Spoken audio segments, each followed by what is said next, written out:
Coming up on OU Nightly, technology that's helping people remember loved ones almost 100 years after their death.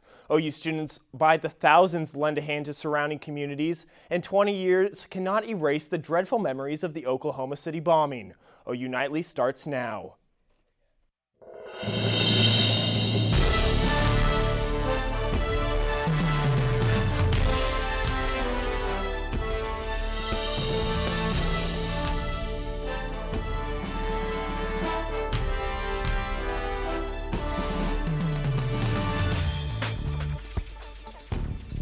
Good evening and welcome to OU Nightly. I'm Eric Payne. And I'm Alicia Clifton. It was one of the worst fires in Oklahoma history, but as OU Nightly's Clark Sachs shows us, new technology has enabled 39 young men to finally receive a proper ceremony. Almost a century after a fire took the lives of 40 men at Griffin Memorial Hospital, their previously unmarked grave was given a proper marker to recognize and commemorate their lives. It was always amazing to me that this was one of the largest loss of lives in Oklahoma's history of fire, and there was no public memorial, no display of it. It took a team of people and the use of a ground-penetrating radar to track down where the mass grave is located. A bunch of different people, like I said, that Dr. Haverstadt, Dr. Brooks, that's the director of the Geological Survey. He had a great interest in it. But you got to get the right people that are certainly interested in pursuing something.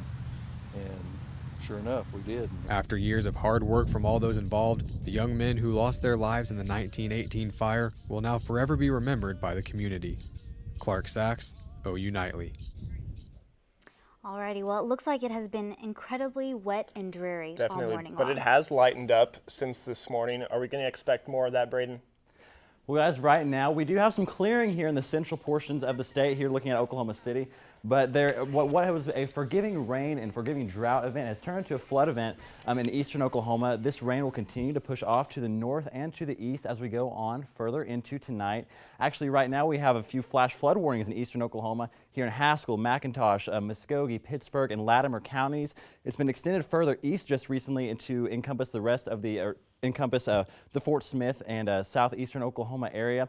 These watches and warnings are until 7:30, so make sure to be aware if you try to travel in these areas to stay away from flood-prone areas. Current temperatures right now, coolest in the central portions of the state. Clouds have really begun to keep these temperatures low, much lower than they were today. 57 here in Norman right now. But guys, I'll have more on how much rain we can expect later on throughout the week, later on the show. For now, back to you. Thanks, Braden. It was an act of terrorism that shocked a nation, a deadly attack in the heartland. The 20th anniversary of the Oklahoma City Murrah Federal Building bombing is on Sunday, and many Oklahomans are commemorating the event. OU is hosting a two-day symposium on terror, trauma, and memories of the Oklahoma City bombing.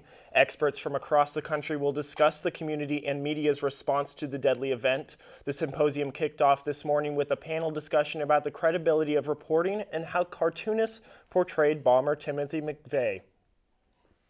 Every instance, every one of those errors appeared to have originated from official sources of some kind. Ones that were not credited. I mean, there were certain jokes about what was going to happen afterward. The editorial cartoonist in particular made it very clear he was going to hell. The symposium wraps up tomorrow evening with a reception at the Sam Noble Museum. And today we start a series of reports on people affected by the terrorist attack that rocked Oklahoma City. OU Nightly's Tyler Jones now brings us the story of a woman who was a little too close for comfort. April 19th, 1995. A day that started off rather exciting for Laura Oak. I was really excited because they did a little change on office locations, and so I got to move up to the front right by the windows. And so I had a window seat that I could look out into the Murrah building. Co-workers at the Water Resources Board were discussing what they were going to bring for a snack day in the office, and Oak didn't know what chitlins were. And so Bob Chipman, who sat on the left of me, stood up and kind of peered over into my cubicle to start to explain what chitlins were. And that's when the explosion happened. It was 9:02 in the morning. A bomb at the Alfred P. Murrah Federal Building across the street had gone off, killing 170 people and injuring 700 more. I'm here now at the Oklahoma City National Memorial, and this field right behind me is actually where the Murrah building once stood. It is now the field of chairs to pay homage to those who died in the blast that day. And this reflection pool right here behind me, well, that actually used to be part of 5th Street, which divided the Murrah building from this field of trees right here, which is where the Water Resources Board once stood.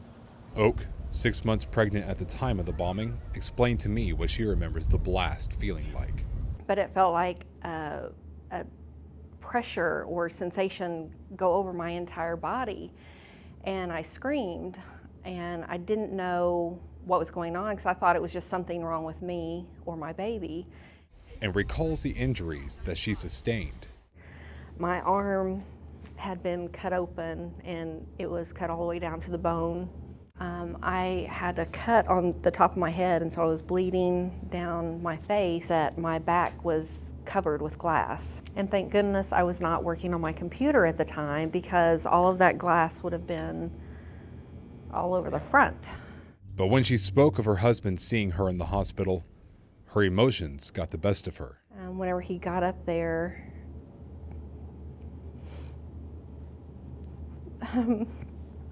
I could tell he was really concerned, like. Looking back on that day, Oak, like many others, simply wants to know why. For something like that to happen and to target, children and people who had nothing to do with whatever issues Timothy McVeigh had with the world. So why did he wait until, 9:02? Why? Tyler Jones, OU Nightly. And OU Nightly's Dylan Jasna joins us now in the News Center with the latest on election 2016. Dylan? That's right, Eric. The race to the White House heated up today as Senator Marco Rubio announced his campaign for the Republican ticket. Promising to move politics from the past, Rubio took a small jab at both the Democratic favorite Hillary Clinton and his one-time Republican mentor, Governor Jeb Bush. With Rubio's announcement making waves, Hillary Clinton is making sure her run for president isn't forgotten. Today, she attacked massive CEO paychecks in an email to supporters. Some saw these comments as a sign that she may shift away from the economic policies of her husband, former President Bill Clinton. And after a 7-year-long court battle, a judge today sentenced Jodi Arias to life without parole. In 2008, Arias murdered her boyfriend, Travis Alexander, in his Arizona home. Alexander's family members spoke to Judge Sherry Stevens before she handed down the sentence. They criticized Arias as they broke down in tears. That's what's happening around the nation. Now back to the OU Nightly News Desk. Thanks, Dylan. Still ahead on OU Nightly, Hillary running for president. Websites to donate with her name are worth quite a bit of money. Daniel Soto tells us how much next in Money Matters. Plus, OU students learn the rewards of performing community service. Straight ahead on OU Nightly.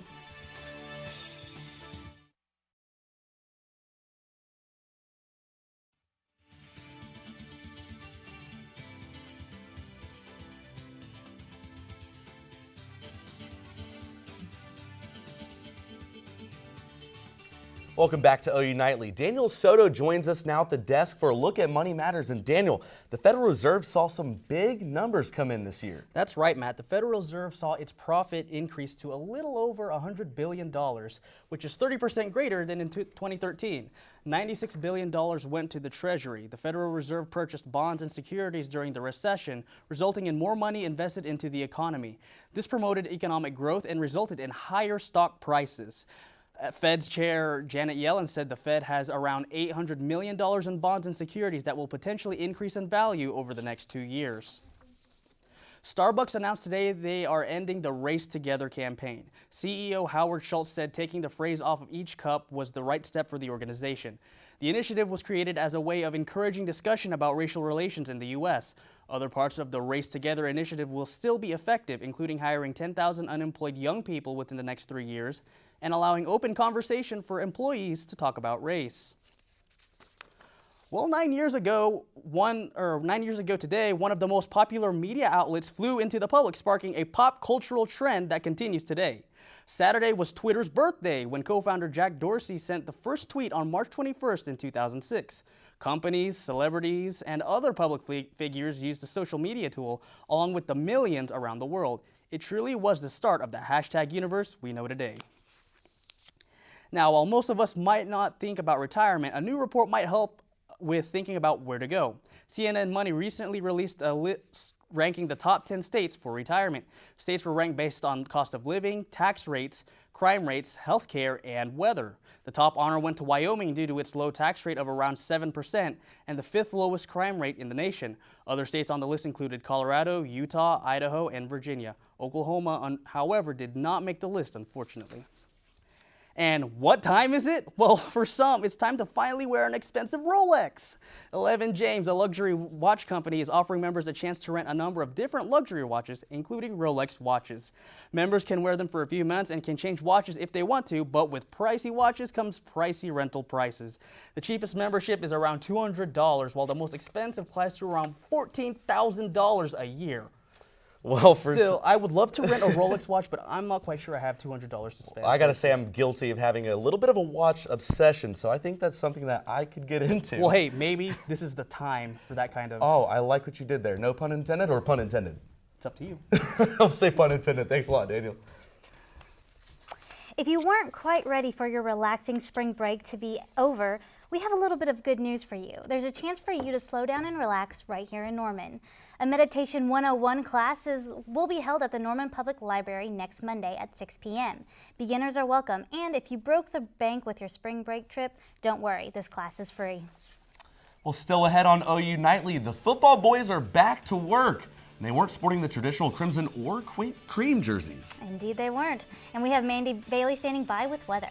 It has been absolutely gorgeous across the state today. I'll have more on some thunderstorm chances coming up next in Maine weather.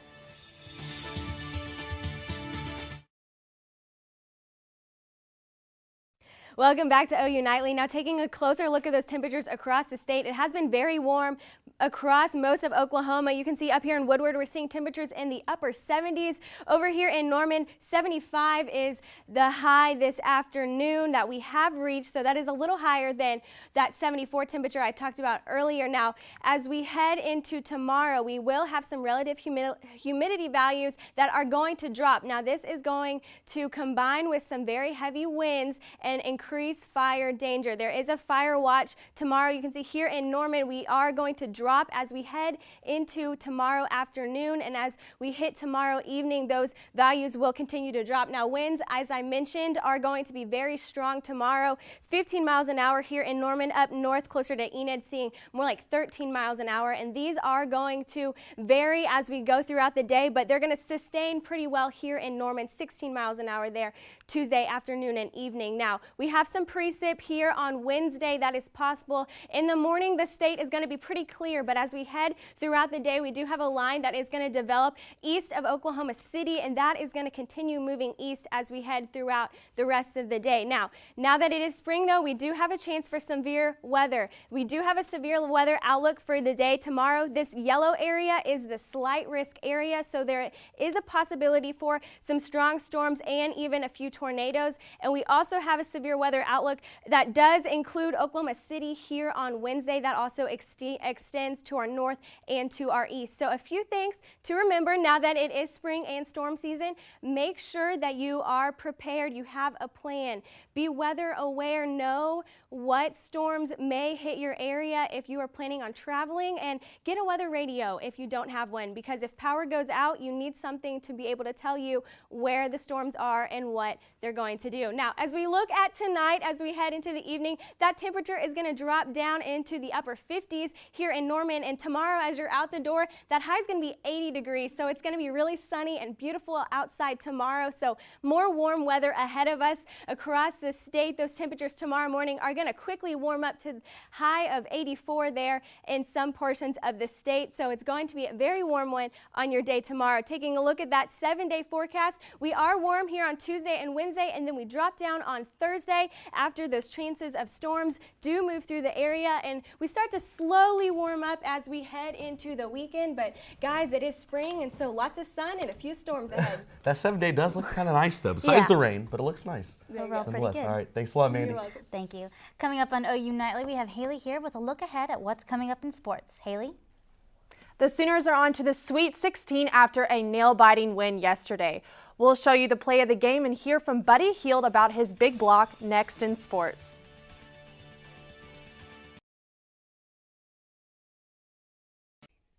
OU head football coach Bob Stoops announced junior running back Keith Ford was indefinitely suspended this morning. He cited academic and team rules violations for the suspension, and Ford is no longer listed on the online roster. Ford started last fall before a foot injury caused him to miss 5 games. He later fell down in the depth chart after freshman phenom Samaje Perine exploded onto the scene. The OU men's basketball season ended when they fell to 7th-seeded Michigan State Friday night in Syracuse. The Sooners led for most of the game before the Spartans took control with 7 minutes left.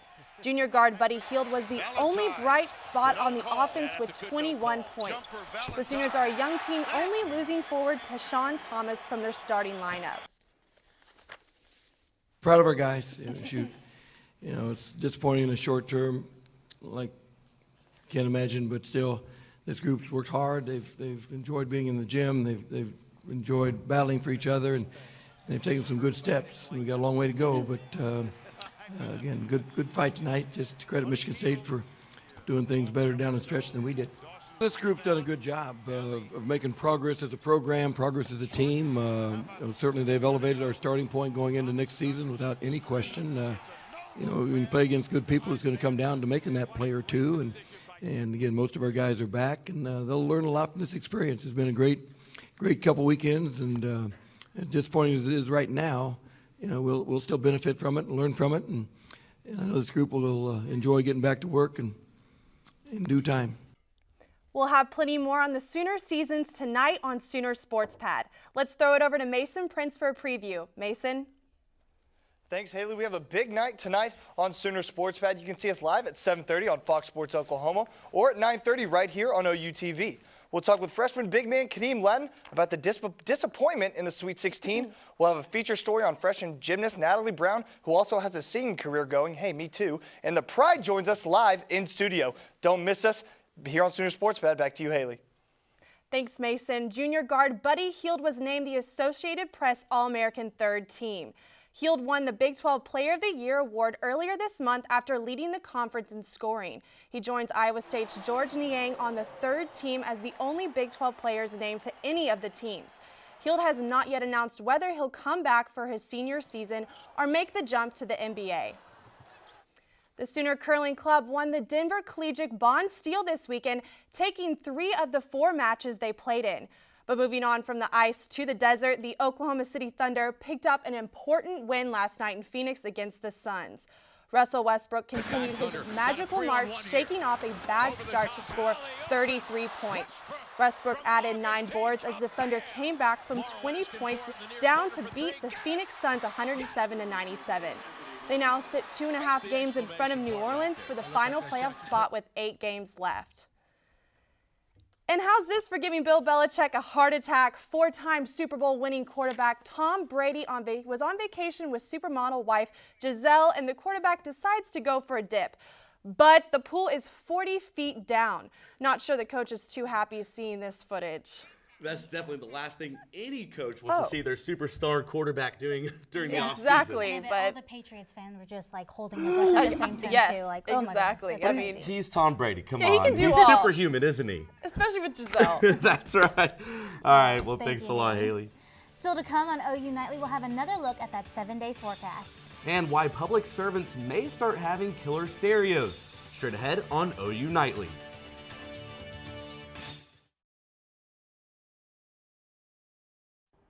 I'm Shay Smith at the OU Nightly Update Desk. Today, thousands rallied at the state capitol to seek education funding for public schools. One person died today at Fort Meade after 2 men drove a stolen vehicle through the National Security Agency gate and smashed into a police vehicle. 2 others were injured in the accident. And OU Gaylord College Dean Joe Foote has been named the 2015 recipient of the Otis Sullivan Award for Perceptivity. Be sure to like us and follow OU Nightly on Facebook. Back to you. Thanks, Shay. Well, it's all about the base with a new invention that can make flames vanish into thin air.